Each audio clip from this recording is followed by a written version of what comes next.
6 de junio de 1944. Una oficina del Estado Mayor del Frente Occidental Alemán, de madrugada. El general Feldmarschall Gerd von Rundstedt dejó el informe de inteligencia sobre la mesa y se permitió una sonrisa rara vez vista.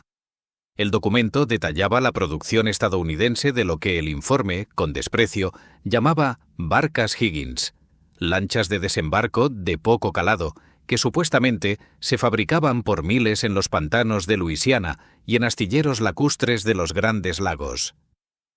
Von Rundstedt, comandante de las fuerzas alemanas en Europa Occidental, llevaba 40 años de carrera. Había estudiado a fondo la guerra anfibia.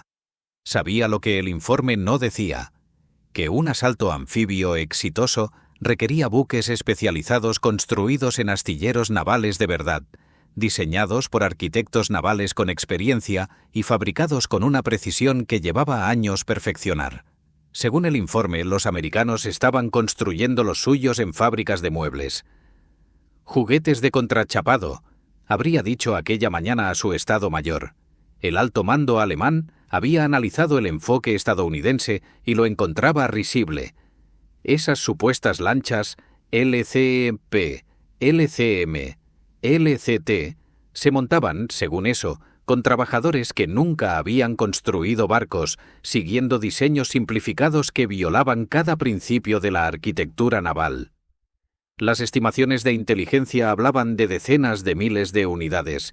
Los asesores navales de von Rundstedt le aseguraron que aquello era imposible. Incluso si los estadounidenses lograban fabricar tal cantidad, los buques serían innavegables, inestables, trampas mortales para cualquier soldado obligado a subirse a ellos rumbo al combate. La Kriegsmarine llevaba años desarrollando lanchas de desembarco para la Operación León Marino, la planeada invasión de Gran Bretaña. Los ingenieros alemanes entendían la complejidad.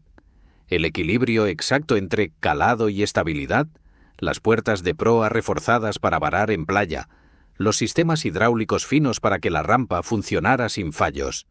No eran barquitos, eran buques militares sofisticados que exigían pericia y precisión industrial.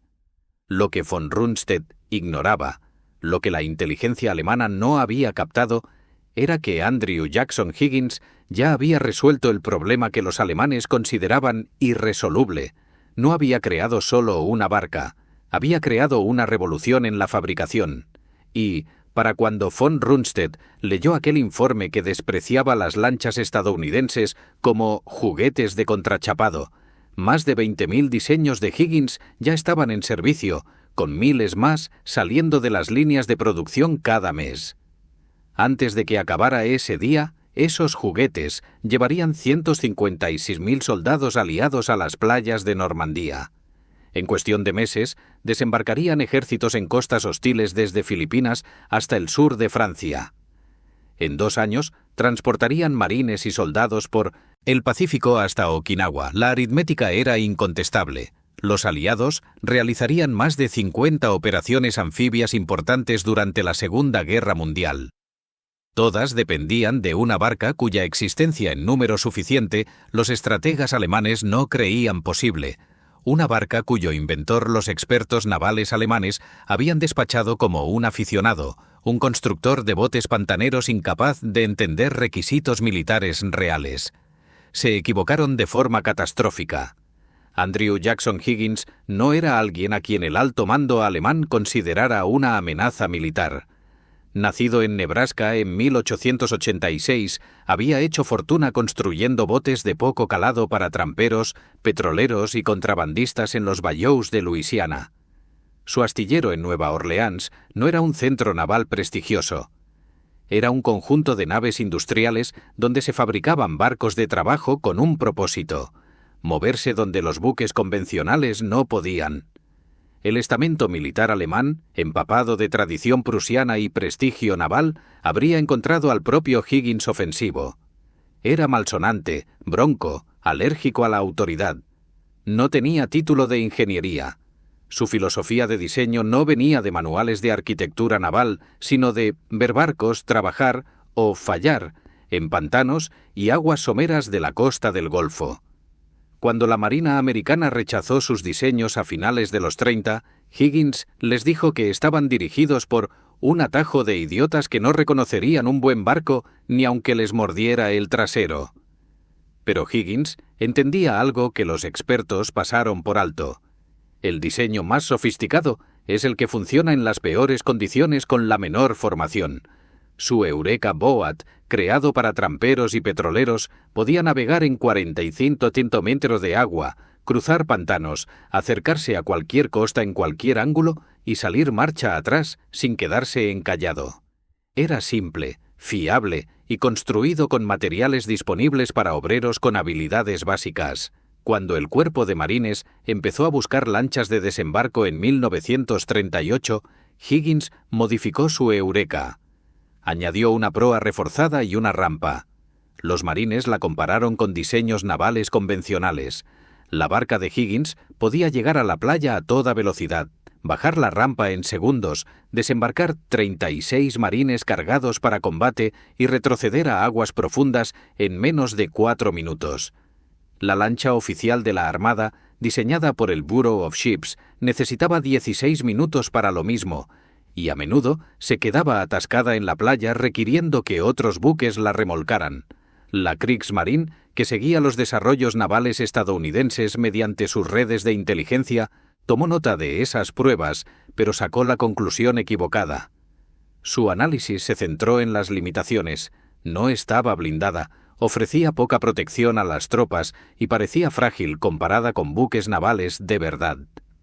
Los constructores navales alemanes, tras estudiar fotos capturadas y especificaciones robadas, informaron de que el diseño era adecuado para operaciones limitadas, pero nunca se produciría en números significativos. Las lanchas reales requerían astilleros navales, técnicas de construcción sofisticadas y obreros especializados. Los estadounidenses solo tenían un puñado de instalaciones apropiadas. La matemática era clara. Lo que los alemanes no entendieron es que Higgins no intentaba construir buques navales sofisticados. Estaba creando una herramienta que podía fabricarse como automóviles, estandarizada, modular, montada por operarios semicalificados siguiendo procedimientos simplificados. Cuando la Marina por fin le adjudicó contratos en 1941, Higgins no amplió su planta de Nueva Orleans como un astillero al uso. Convirtió su operación en una línea de montaje. Para diciembre de 1941, cuando Alemania confiaba en que la entrada de Estados Unidos en la guerra no cambiaría gran cosa, Higgins Industries empleaba a 1.500 trabajadores que construían barcas que la Marina alemana consideraba irrelevantes. La valoración de la Kriegsmarine señalaba que, aunque la producción americana aumentara mucho, la calidad se resentiría en la misma proporción. La producción en masa, sostenían los expertos alemanes, era incompatible con los requisitos de precisión de unas lanchas de desembarco militares. El informe se archivó en Berlín con prioridad moderada. La atención alemana seguía puesta en el frente oriental, donde se libraban las batallas de verdad entre ejércitos de verdad con material militar bien diseñado. Aquellas barcas americanas, designadas LCVP, Landing Craft Vehicle Personnel, eran una curiosidad, poco más. La primera imposibilidad matemática llegó en 6 meses. Para junio de 1942, Higgins Industries empleaba 20.000 trabajadores. Eso era un aumento por 14 en medio año. Un ritmo de expansión que a los planificadores industriales alemanes les parecía inviable. La estimación alemana de la capacidad de construcción naval estadounidense, basada en datos de preguerra y limitaciones de infraestructura, calculaba una producción máxima de 500 lanchas al año entre todos los astilleros de Estados Unidos. Higgins, él solo, ya completaba 20 barcas al día. Las cifras que llegaban a la inteligencia alemana por canales diplomáticos neutrales se descartaron al principio como desinformación. Los informes decían que Higgins había subcontratado producción a 7 plantas adicionales en Nueva Orleans y que había empezado a licenciar sus diseños a fabricantes en Michigan, Pensilvania y California. Ebanistas, automotrices, incluso fabricantes de pianos, supuestamente, estaban construyendo lanchas militares siguiendo los diseños simplificados y los procedimientos de montaje de Higgins. Los expertos navales alemanes analizaron esas afirmaciones y las hallaron técnicamente absurdas. Construir barcos requería equipo especializado, planos inclinados, vías de varada, grúas de armamento. Requería obreros formados en técnicas de construcción naval, familiarizados con materiales y métodos marinos. Y, sobre todo, requería acceso a astilleros con agua para botar y probar. Las fábricas de muebles de Michigan estaban a 1.300 kilómetros del océano. Pero los informes no cesaban. Para septiembre de 1942, 14 compañías distintas fabricaban barcas Higgins. La producción mensual superaba las 1.000 lanchas de varios tipos. La inteligencia naval alemana anotó que esas cifras, si eran correctas, representaban más lanchas de las que Alemania, Gran Bretaña y Japón juntos podían fabricar en 2 años. La conclusión parecía obvia. La inteligencia estaba equivocada. Lo que los analistas alemanes se perdieron fue el carácter revolucionario del enfoque de Higgins. Había dividido la construcción en secciones modulares que podían fabricarse por separado en empresas sin experiencia marítima. Un fabricante de muebles en Grand Rapids, Michigan, hacía secciones de casco en su planta con herramientas de carpintería corrientes. Luego esas secciones se enviaban en tren a instalaciones de ensamblaje en los Grandes Lagos, donde se unían, se equipaban con motores y accesorios y se botaban. El proceso llevaba 72 horas desde materia prima hasta barco listo para agua. Trabajadores que habían pasado su vida construyendo armarios y mesas estaban ahora montando lanchas militares. Mujeres que nunca habían trabajado fuera de casa se convirtieron en soldadoras, remachadoras y montadoras de embarcaciones. Higgins no solo las contrató, las formó en días con procedimientos simplificados que eliminaban la necesidad de habilidades marítimas tradicionales. Un ebanista competente podía aprender a montar una LCVP en menos de una semana. La propia plantilla habría horrorizado a los teóricos raciales nazis. A finales de 1942, Higgins Industries empleaba a miles de afroamericanos. No estaban relegados a tareas menores. Manejaban maquinaria, supervisaban líneas de montaje y construían secciones completas de lanchas. Las mujeres eran una parte clave de la plantilla. Chicas adolescentes, recién salidas del instituto, soldaban planchas al casco. Amas de casa de 50 años ensamblaban motores marinos. Los informes de inteligencia alemanes anotaron la composición demográfica de Higgins Industries con una mezcla de desconcierto y desdén. La ideología nazi que guiaba la planificación militar alemana sostenía que una fuerza laboral así, racialmente mixta, integrada por mujeres, sin habilidades tradicionales, inevitablemente produciría productos inferiores. Los modelos matemáticos de sus planificadores industriales asumían que la calidad del trabajador determinaba directamente la calidad del producto. Una plantilla de mujeres, afroamericanos y civiles, formados a toda prisa, no podía fabricar equipo militar fiable a gran escala. Los alemanes estaban resolviendo la variable equivocada. Suponían que el control de calidad exigía artesanos expertos construyendo unidades individuales con mimo. Higgins, en cambio, creó un sistema donde el control de calidad estaba embebido en el proceso. Componentes estandarizados, procedimientos de montaje simplificados y pruebas continuas significaban que incluso trabajadores sin experiencia producían barcas fiables de forma consistente. No eran bonitas, eran funcionales. No cumplían con estándares navales de tiempos de paz. Superaban las exigencias de la guerra. Para diciembre de 1942, la producción estadounidense de lanchas de desembarco había alcanzado 700 unidades al mes. Eso suponía más lanchas que las que había construido todo el Imperio Británico en los 3 años previos de guerra. Los analistas alemanes, al revisar esas cifras, asumieron que se trataba del total acumulado de todas las instalaciones estadounidenses. La realidad era peor para ellos. 700 al mes era solo la operación de Higgins. La producción total estadounidense superaba las 1.200 unidades mensuales. Enero de 1943 trajo informes que obligaron a la inteligencia naval alemana a replantearse sus supuestos. Los desembarcos aliados en norte de África, Operación Torch, emplearon más de 1000 lanchas de varios tipos. El reconocimiento alemán fotografió el asalto y las imágenes eran innegables.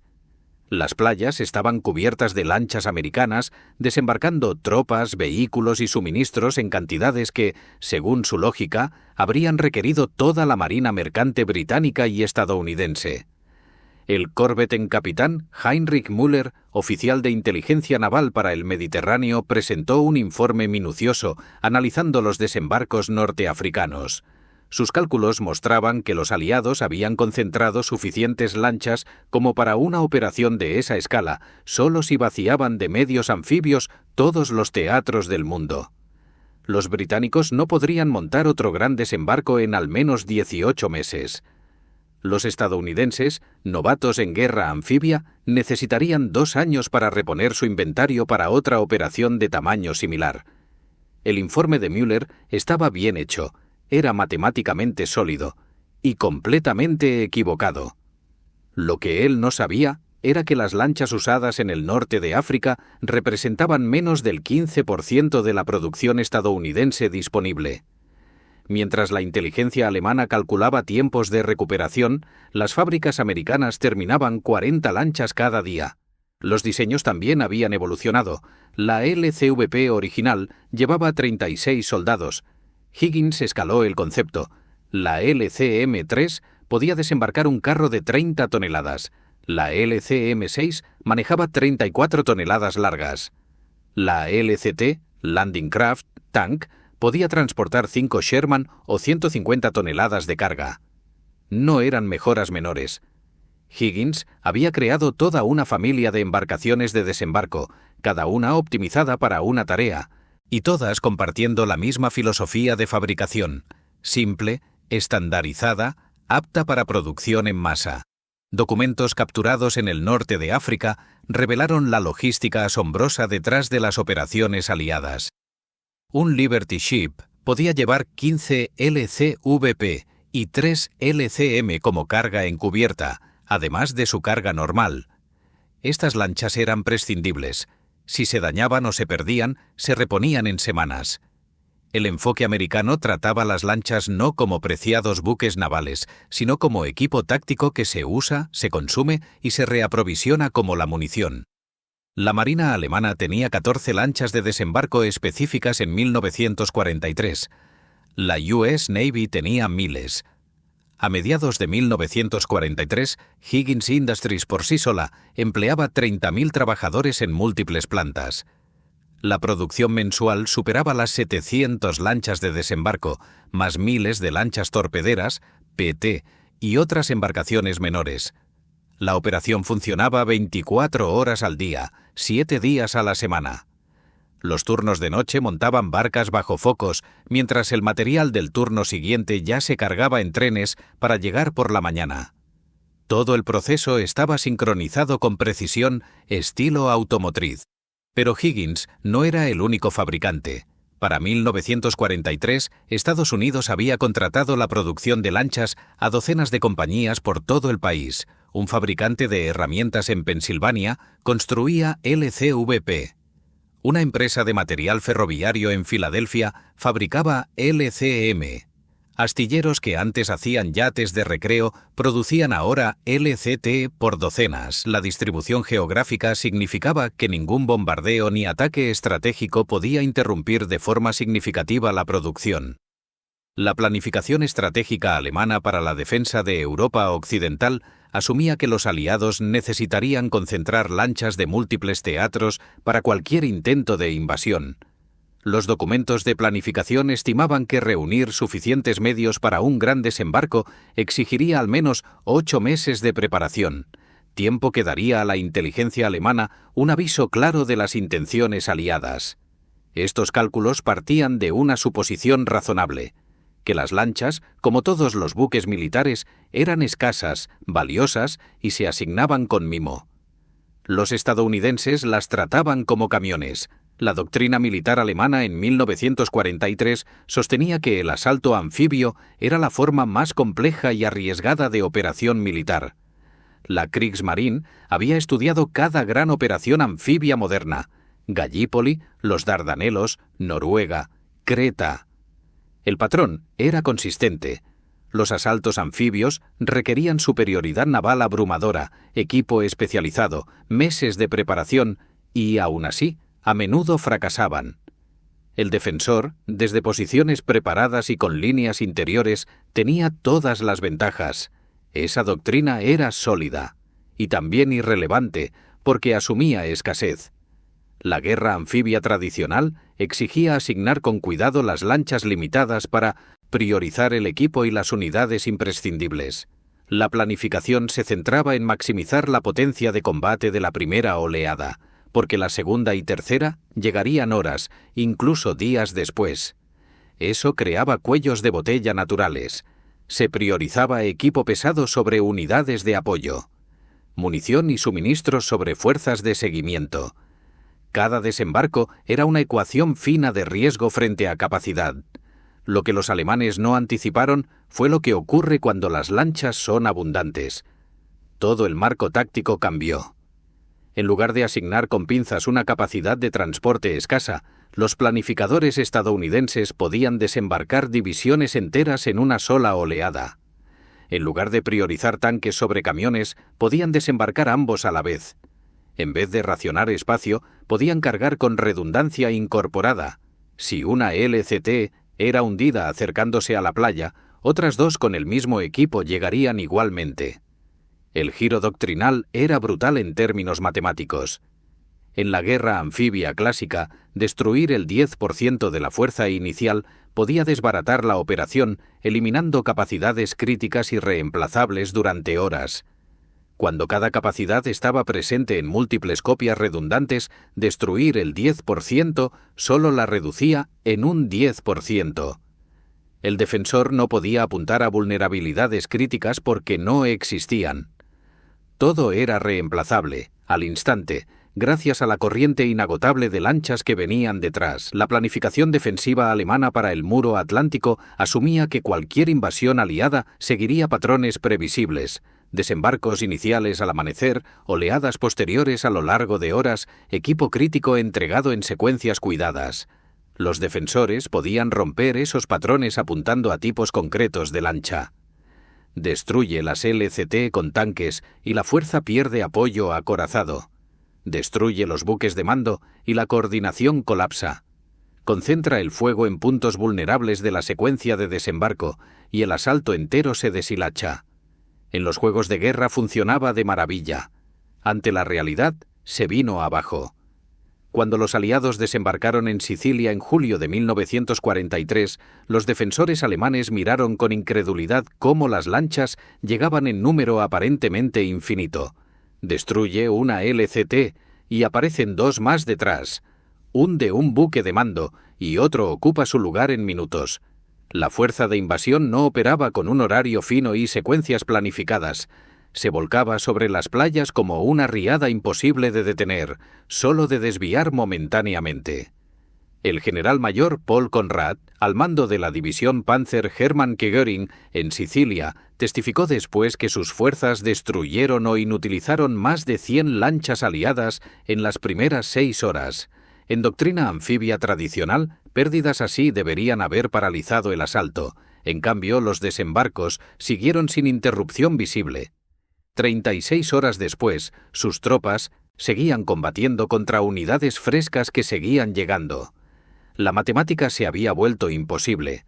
La doctrina alemana calculaba la capacidad de asalto anfibio como el total de lanchas disponibles dividido por las pérdidas por oleada. Más pérdidas, teicos, menos oleadas. Al final, el ataque se agota, pero los estadounidenses no repartían un número fijo de lanchas entre varias oleadas. Alimentaban una corriente continua hacia la playa, cada una prescindible, cada una reemplazada al instante desde reservas que parecían inagotables. A finales de 1943, la inteligencia alemana por fin aceptó las cifras de producción. Estados Unidos estaba construyendo más de 1000 lanchas al mes. Pero aceptar los números no significó entender sus implicaciones. Los estados mayores alemanes seguían calculando la capacidad anfibia aliada con fórmulas tradicionales: tantas lanchas, tantas divisiones transportadas, tantas operaciones simultáneas posibles. Esos cálculos sugerían que los aliados podían realizar quizá 3 grandes desembarcos al año, repartiendo cuidadosamente recursos entre teatros.